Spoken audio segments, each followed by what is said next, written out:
James Holloway stepped into the small courtroom with quiet pride.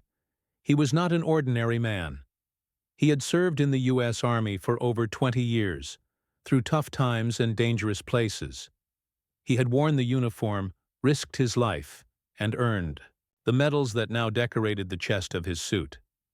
Each medal told a story of bravery, sacrifice, and service to a country he loved deeply, even though that same country had not always loved him back. He was black.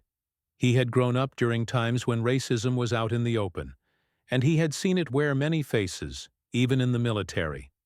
But still, James believed in duty. He believed in doing what was right.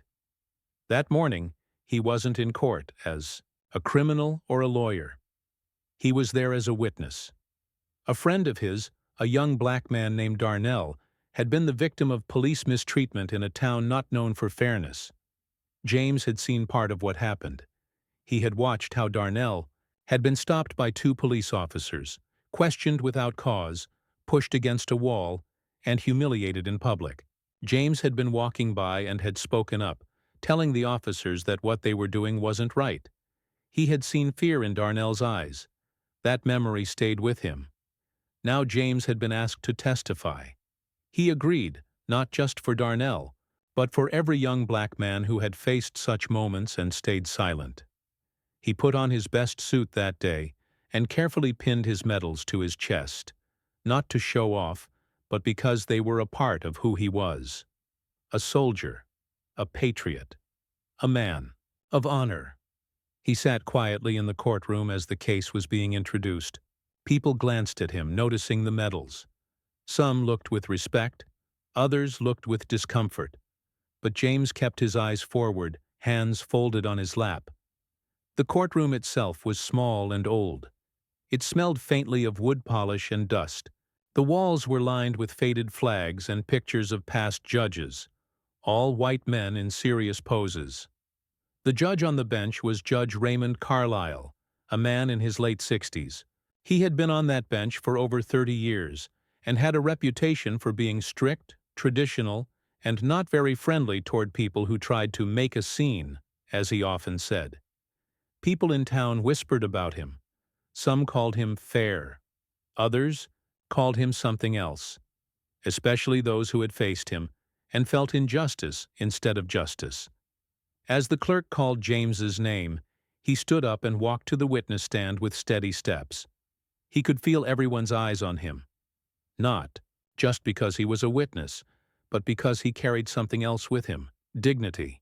He took the oath and sat down, ready to speak the truth.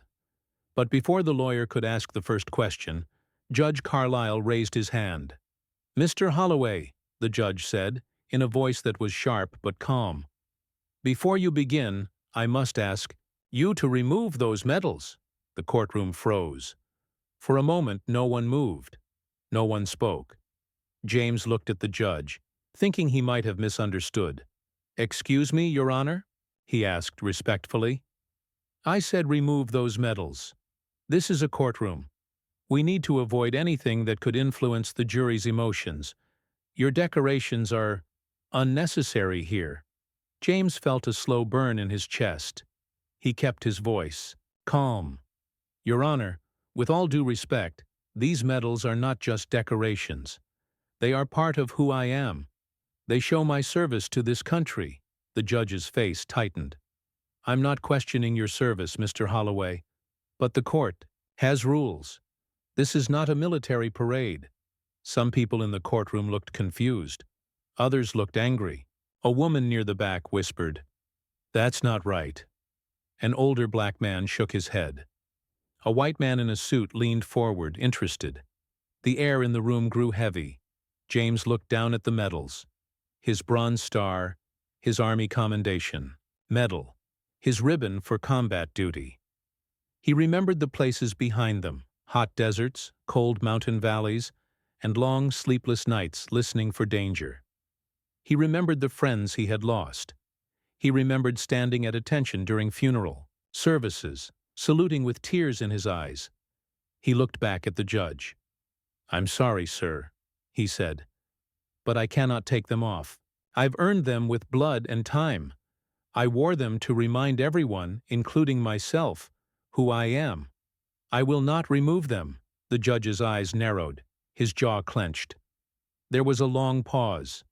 Then, in a tight voice, the judge said, "If you do not comply, I will hold you in contempt of court." James stayed still. "Then do what you must," he said. "But I will not dishonor my service just to make others more comfortable." There was a quiet gasp from the crowd. The courtroom buzzed with whispers. The judge looked like he might speak again, but then paused. The lawyer stood up and said, "Your Honor, if I may, this man is here to testify about the truth. His medals do not change that truth." The judge didn't respond immediately. He looked at James for a long moment. Then, with a tight voice, he said, "Proceed, but let the record show I objected." James gave a small nod.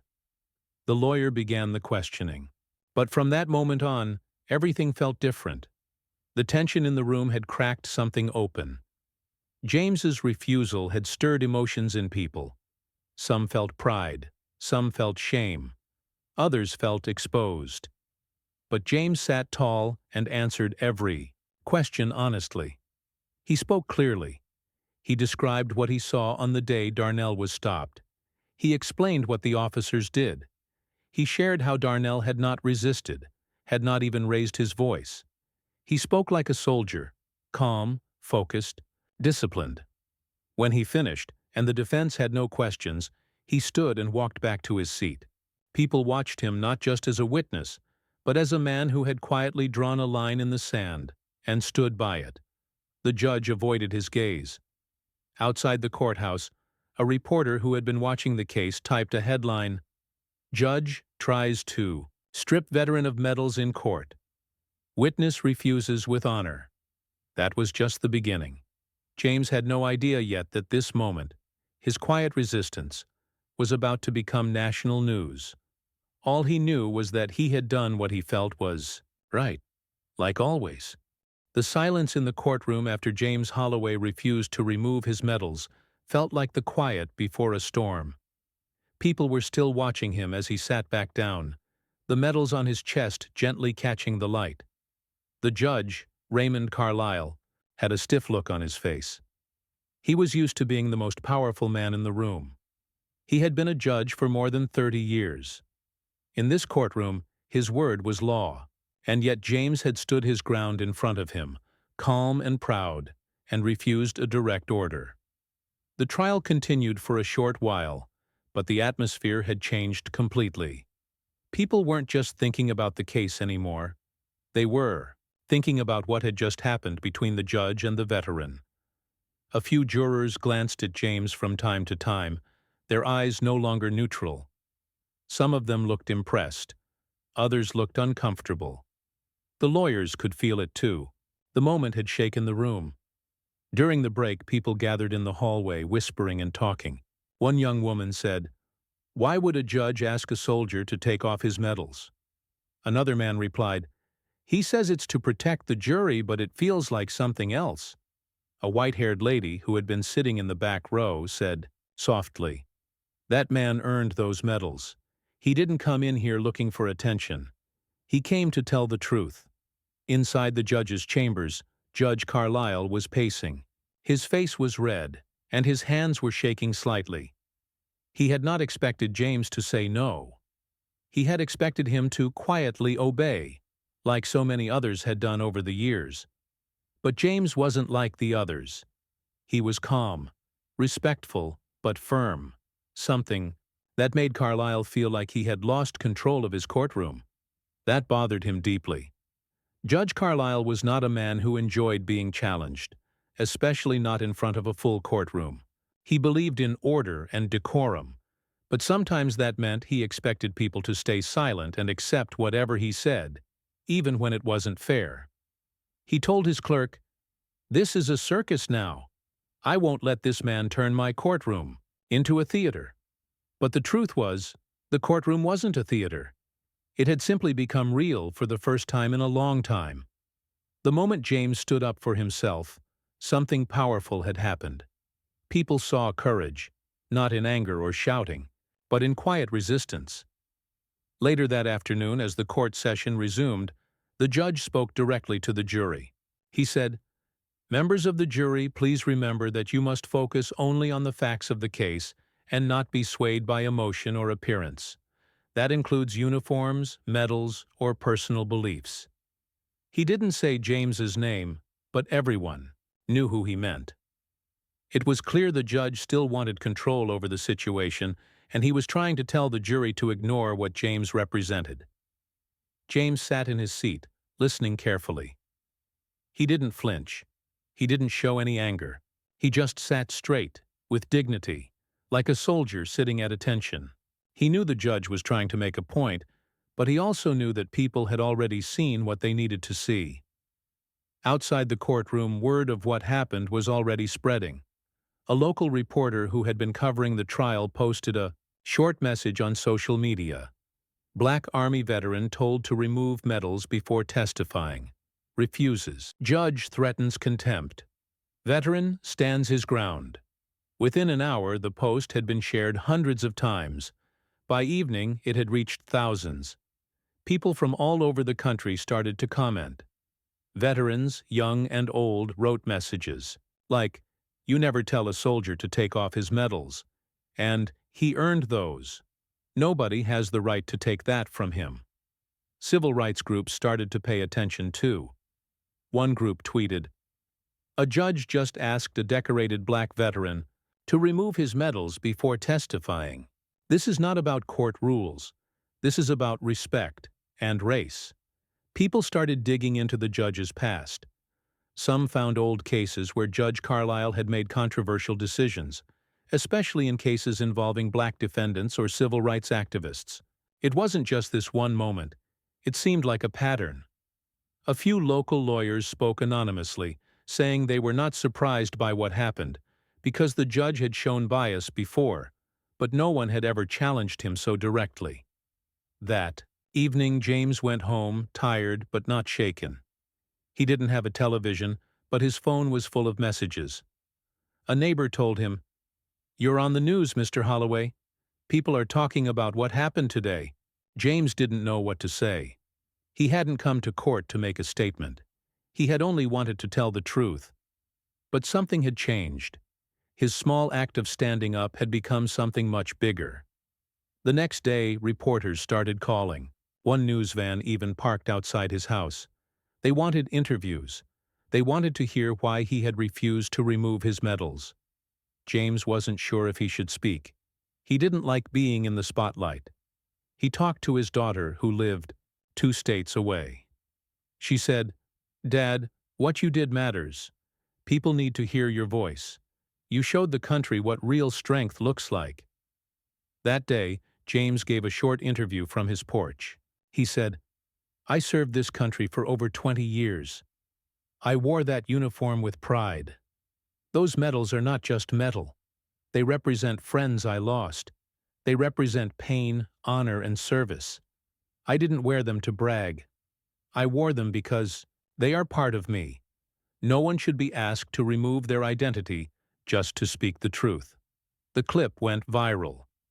Veterans across the country began sharing their own stories. Some told how they had been treated unfairly after coming home. Others spoke about how service members of color had to fight not just wars abroad, but battles at home, for dignity, for respect, for equality. The judge's office released a short statement, saying that Judge Carlisle had asked Mr. Holloway to remove his medals only to maintain courtroom neutrality, and that it was not meant to disrespect his military service. But that explanation didn't calm the storm. People saw through it. It didn't feel like a neutral rule. It felt personal. It felt like the judge wanted to silence something powerful, something he couldn't control. More national news outlets picked up the story. One anchor said, "This isn't just about one man and one judge. It's about how we treat our heroes. It's about whether respect is given equally, no matter the color of your skin." The town where the courtroom was located had never been in the national spotlight before. Now it was flooded with journalists, activists, and people asking questions. A few local people defended the judge, saying he was just old-fashioned. But more and more people started to say what they had been too afraid to say before, that maybe the courtroom hadn't always been fair, that maybe power had been used the wrong way for too long. James didn't say much after that first interview. He stayed home, helped his neighbors, and took quiet walks. But every time he went to the grocery store or walked down the street, people stopped him. They shook his hand. They said, "Thank you." Some said, "You helped me believe in something again." And in Washington, D.C., a senator stood up and gave a speech on the Senate floor. He said, "When a decorated veteran walks into a courtroom, we should not ask him to remove the medals he earned in service to our nation. We should ask him to teach us what honor looks like." The judge, meanwhile, started to feel the pressure. Complaints were being filed. The media was calling. His courtroom was no longer a quiet place where he ruled without question. The country was watching. All of this began with one man who refused to take off his medals, not out of pride, but out of truth. James Holloway hadn't raised his voice. He hadn't made a scene. He had simply said, "No," and that one word had changed everything. The news of what happened in that small courtroom did not stay quiet for long. It spread like fire. At first, only a few local reporters shared the story, but within a day, national news stations were talking about it. People everywhere were reading the headlines: "Black veteran ordered to remove medals in court," "Judge threatens decorated soldier," and "Veterans quiet stand sparks outrage." James Holloway had walked into the courtroom just wanting to tell the truth, but now his calm refusal had turned into something much bigger. His story had touched a nerve deep in the heart of the country. On television, news anchors showed clips of James standing in the courtroom, his medals clearly visible on his chest. They explained how he had been asked by Judge Raymond Carlisle to take them off before he could speak. When he refused, the judge had threatened to hold him in contempt. But James had stayed calm, respectful, and firm. He did not raise his voice or argue. He had simply said no. That moment, caught in still pictures and a few blurry videos from people in the courtroom, was enough to catch the attention of millions. All across the country, people started talking about it. Social media was full of comments. Some were from veterans, Black, white, Latino, men and women, who said they could not believe what they were seeing. They said it reminded them of times when their own service had been disrespected. One older veteran wrote, "We don't wear these medals for show. We wear them to remind people of the cost of freedom. That judge should be ashamed." Another person posted, "James Holloway is a true American hero. That judge tried to silence him, but he only made his voice louder." Civil rights groups quickly took notice. Organizations like the NAACP and the ACLU released statements in support of James. They called for an investigation into the judge's behavior and demanded answers from the court system. Veteran groups joined in too, saying it was unacceptable for a judge to treat a veteran that way. A large veterans advocacy group even began organizing a rally in James's honor. They wanted to march not just for him, but for all veterans who had been treated unfairly because of the color of their skin. News stations began calling James for interviews. Journalists gathered outside his home, hoping to get a comment. But James didn't run to the cameras. He stayed quiet for a few days. He wasn't used to all the attention. He was just a man who had done what he thought was right. He didn't think of himself as a hero. He had simply stood up for his identity, his service, and his truth. Still, after talking to his daughter and close friends, James agreed to appear on one news show. He sat in a simple chair on a national morning program. He wore the same suit, with the same medals, and answered the questions with honesty and calm. The host asked, "Mr. Holloway, why did you refuse to remove your medals?" James looked directly at the camera and said, "Because those medals are not decorations. They are part of my story. I didn't wear them to impress anyone. I wore them because they remind me of my brothers and sisters who didn't make it home. To take them off would be like hiding their memory. The interview touched millions. People shared the video everywhere. More than 10 million people watched it online in the first 24 hours.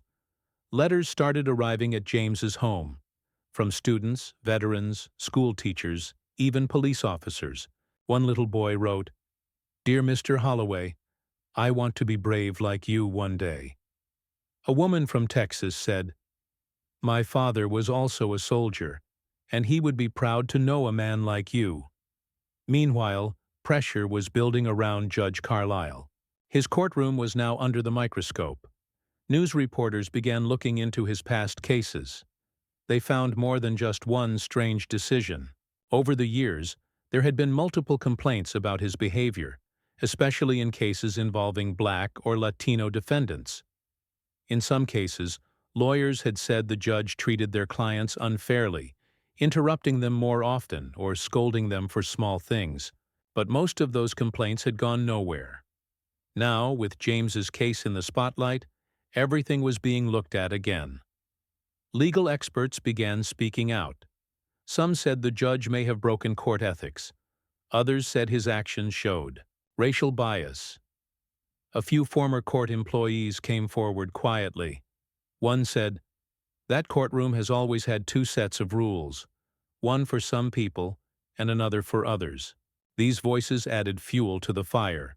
The state's Judicial Oversight Committee announced it was launching a formal review of Judge Carlisle's conduct. They would look into not just what happened with James, but also his record over the years. That announcement made headlines of its own. People who had been afraid to speak up before now felt encouraged. A woman who had been a juror in a past case came forward and said she had always felt something was wrong in the judge's courtroom, but she didn't know what to do at the time. In James's town, things were changing too. A group of local citizens organized a peaceful rally in front of the courthouse. They held signs that said, "Respect our veterans and justice for all." Some of them were young people who had never been involved in protests before. Others were older folks who said they had waited years to see someone stand up to the judge. One man, a retired school teacher, said, "It took courage for James to say no. He did what many of us were too afraid to do." As the days passed, the story continued to grow. Talk shows, podcasts, and even newspapers in other countries covered the event.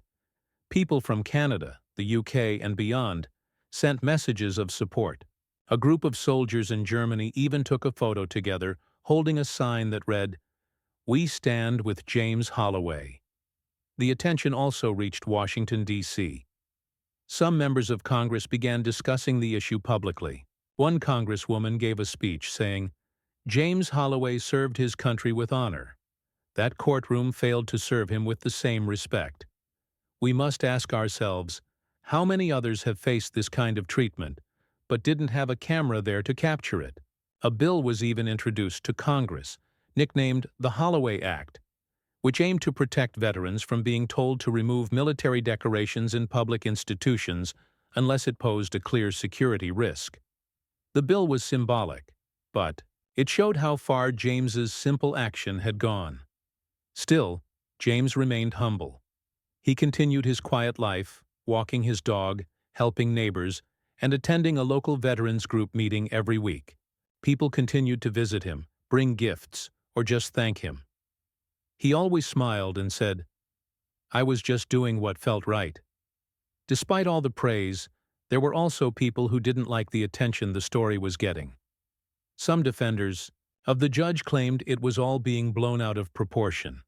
They said the judge was just trying to follow the rules.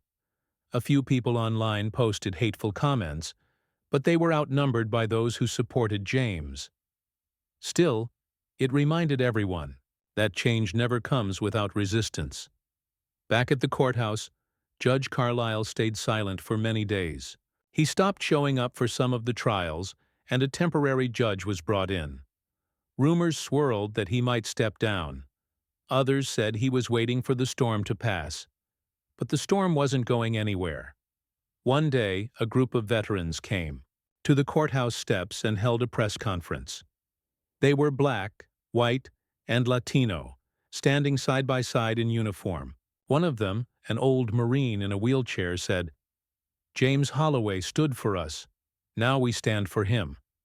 It was a powerful moment. It made the front page of every newspaper in the state. Schools began teaching about the case. Teachers used it to explain not just courtroom procedures, but the importance of standing up for what you believe in.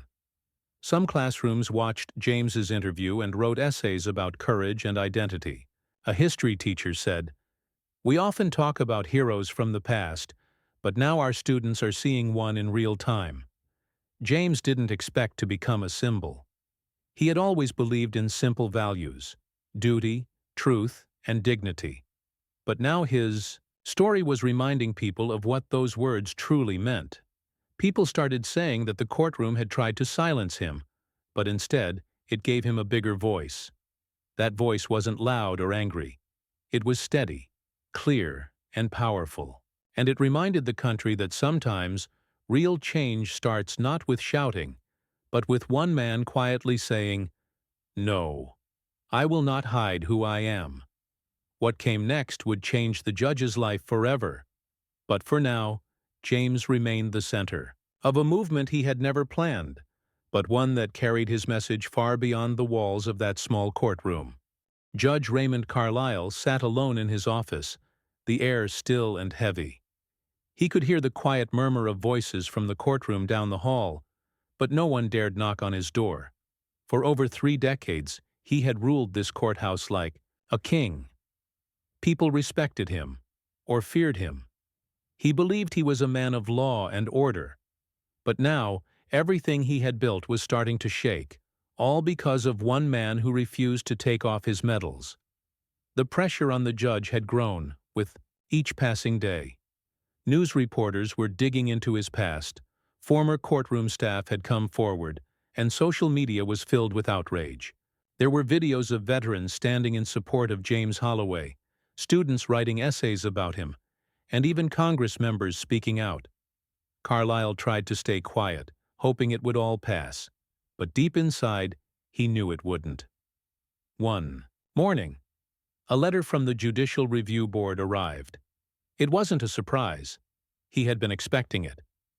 It said that a formal investigation had begun, and they were requesting interviews with courtroom staff, lawyers, and even jurors from recent cases. They wanted to know more than just what happened with James. They wanted to know if there was a pattern of behavior. Carlisle's hands trembled slightly as he held the letter. He thought back to the day James Holloway stood in his courtroom. He hadn't expected the veteran to say no. In his mind, it was a small request, meant to prevent the jury from being influenced. But the way James had stood his ground, calm and proud, had embarrassed the judge in front of everyone. That wasn't something Carlisle was used to. He had never lost control like that before. At first, Carlisle tried to convince himself that he had done the right thing, that he was protecting the court's neutrality. But as he watched the interviews and read the news, something deeper started to stir inside him. He saw how people had responded to James's quiet strength. He saw how veterans had cried during interviews, telling stories of their own pain and disrespect. He saw how Americans across the country were saying, "This isn't just about medals, it's about dignity." Late one night, Carlisle sat at home with an old photo album. He flipped through pictures of himself as a young man, fresh out of law school. He had wanted to make a difference. He had wanted to be fair. Somewhere along the way, he had lost that. Maybe it was the years of holding power.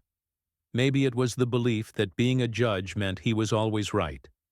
But now, with everything falling apart, he began to question himself in ways he never had before. Across town, James Holloway continued to live quietly. He still walked to the local grocery store, still helped his neighbor fix her porch, still took his dog on long evening walks. But his world had changed too. Everywhere he went, people thanked him. Some cried when they met him. Others asked for advice. One young woman said, "My little brother wants to join the army because of you." James always listened, nodded, and smiled. He didn't feel like a hero. He had just done what he believed was right. One day, James got a call from the governor's office. The governor wanted to meet him. At first, James hesitated. He didn't care about politics. But his daughter said, "Dad, maybe it's time your voice was heard by people who actually make decisions." So James agreed. He traveled to the capital, where he met the governor in a private room. They spoke for over an hour. James told him about the medals, about the courtroom, about the look on Judge Carlisle's face. He spoke quietly but firmly. The governor listened carefully. After the meeting, he made a public statement. James Holloway reminds us all what courage looks like. He reminds us that respect must be earned and given, regardless of race or background. And we must ensure that our courtrooms reflect that truth. Soon after, a group of lawmakers introduced a law called the Veterans Dignity Act, inspired by James's story. It aimed to protect veterans' rights in all public spaces, including courts. It was a small step, but an important one, and it wouldn't have happened without James. Meanwhile, Judge Carlisle was struggling. He tried to carry on as usual, but the courtroom no longer felt like his. The jurors looked at him differently. The lawyers didn't speak to him the same way. Even the bailiffs seemed distant. The building felt cold. And then came the day he had feared. The Judicial Review Board released a public report. It was long and detailed. It included interviews from staff, attorneys, and citizens. It said that Judge Carlisle had shown a consistent pattern of questionable behavior, particularly in cases involving people of color. It said that his actions during the Holloway trial were not only inappropriate, but harmful to the dignity of the court. It recommended disciplinary action and said they would begin a hearing to decide whether he should be removed from the bench. The news hit every station. Some people defended the judge, saying he had served a long time. Others said it was time for him to go. Public opinion was divided, but one thing was clear: his career would never be the same again. Faced with the pressure, Carlisle called a press conference. It was something no one expected. The courthouse was full of reporters, cameras flashing. The judge stepped up to the podium. He looked older than usual. He cleared his throat and spoke slowly. "When I first became a judge," he said, "I swore to serve justice fairly and with honor. Over the years, I believed I was doing just that. But recently, I've had to face something difficult. I made a decision in my courtroom that disrespected a man who had given his life to serve this country. I see now that I was wrong." The room went quiet. He continued, "James Holloway showed dignity, grace, and strength. I let my pride cloud my judgment. I apologize to Mr. Holloway, to the veterans of this country, and to the people of this community." There were gasps. Reporters scribbled down every word. Carlisle ended by saying, "After deep reflection, I have decided to step down from my position as judge. I hope this will begin to heal the hurt I caused." The next day, it was official. Judge Carlisle resigned. His name was removed from the courtroom door. He disappeared from public view, choosing to live a quiet life away from the courthouse he once ruled. When James heard the news, he didn't smile or cheer. He just nodded. His daughter asked how he felt. He said, "I didn't want him to lose everything. I just wanted him to see me, to see all of us." Not long after, James received an invitation to speak at a veterans event in Washington, D.C. He agreed to go. When he arrived, the hall was full. People clapped when he walked in. When he took the stage, he paused for a moment before speaking. "I stood up in a courtroom because I believed I had the right to be seen as I am. A soldier, a veteran, a man. I never meant to start a movement. I only meant to stand in truth. But if that truth helped others, then I am proud. Not proud of causing pain, but proud of what came after. Conversations, questions, change. The crowd gave him a standing ovation.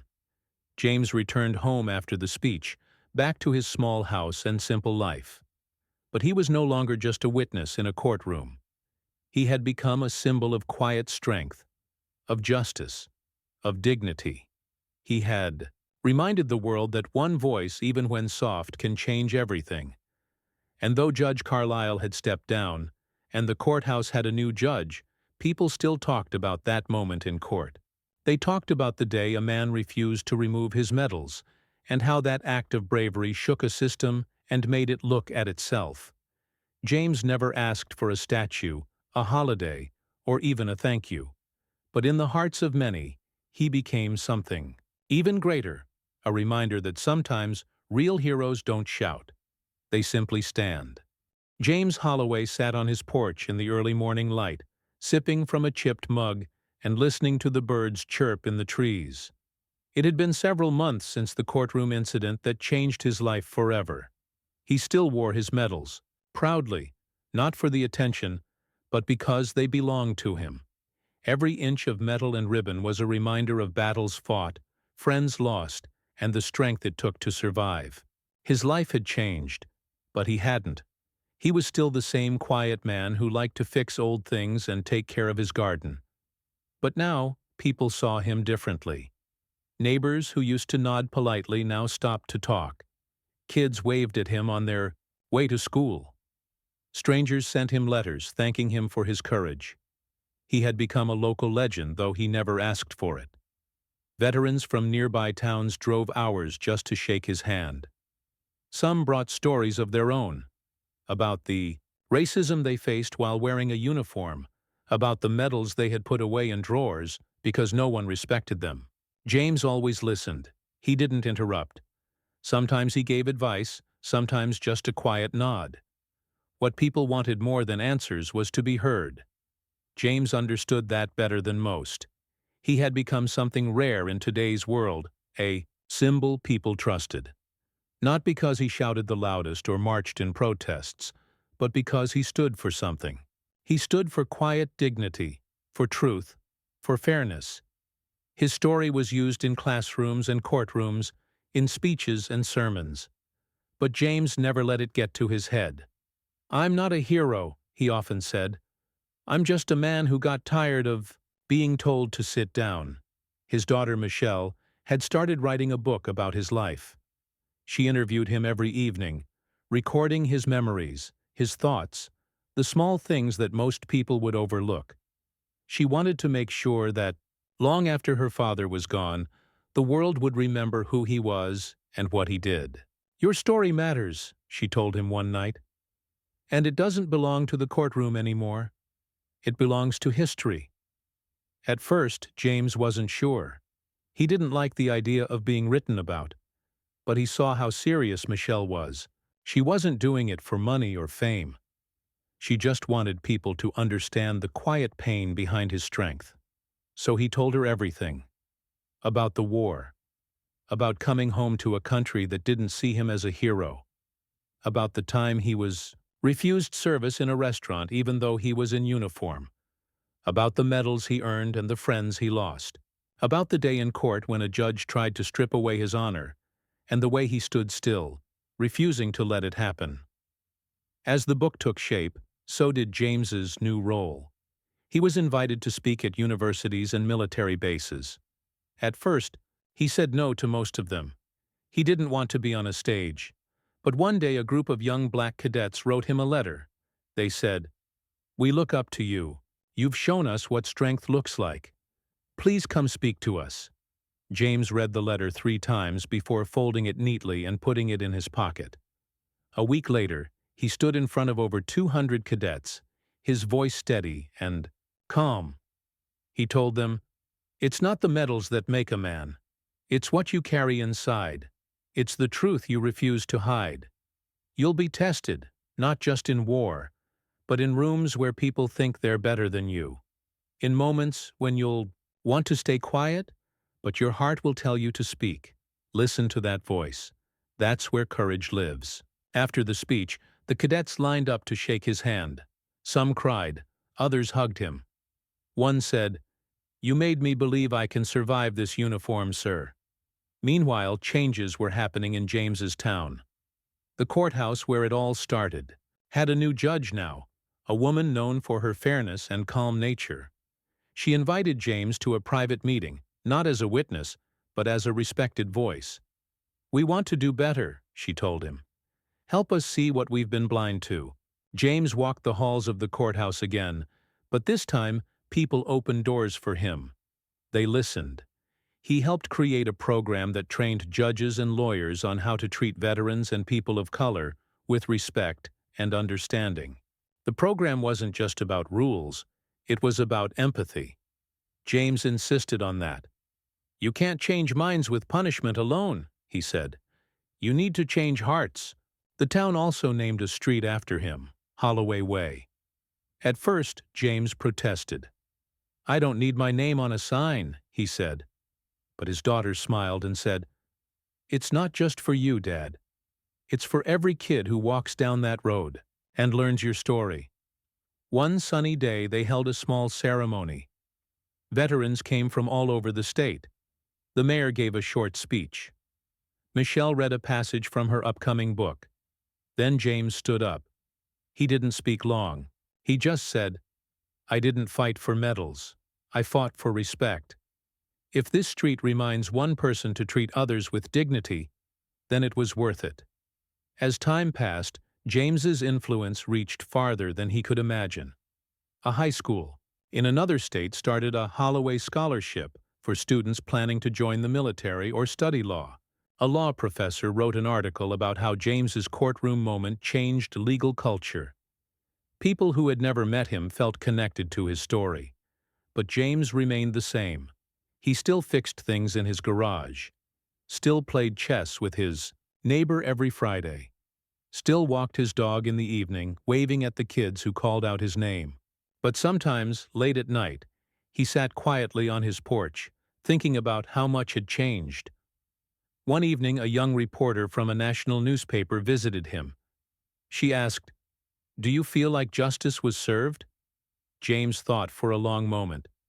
Then he said, "Justice is a river, not a pond. It moves, sometimes fast, sometimes slow, but it keeps flowing. What happened to me, what that judge did, was wrong. But what came after? The voices, the changes, the hope? That's the river moving forward. I'm proud to be part of it." The reporter asked another question. "Do you forgive the judge?"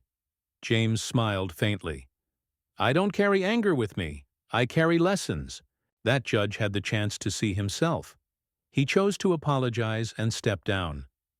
That took something too. Forgiveness isn't about forgetting. It's about choosing peace. By now, Michelle's book was complete. It was titled Stand Still. The Story of James Holloway. When it was released, it became a bestseller. Readers from all walks of life wrote to James. Some shared their own stories. Others just said thank you. One woman wrote, "I was scared to speak in a room full of people who didn't believe in me. Then I read about you, and I stood still." James never wanted to be famous. He never asked for attention. But by being true to himself, he had lit a spark in others. He had reminded a divided country of something simple, that one person, standing firm in quiet truth, can wake the hearts of many. And so, his days continued, slow and peaceful. He lived simply, laughed often, and gave thanks every night. Not because he had changed the world, but because he had shown others how they could. His medals still hung by the door, catching the sunlight every morning. They no longer carried the weight of battle, but the strength of purpose. And every time someone knocked on his door, James opened it. Not just as a veteran, not just as a witness, but as a man who had dared to be seen.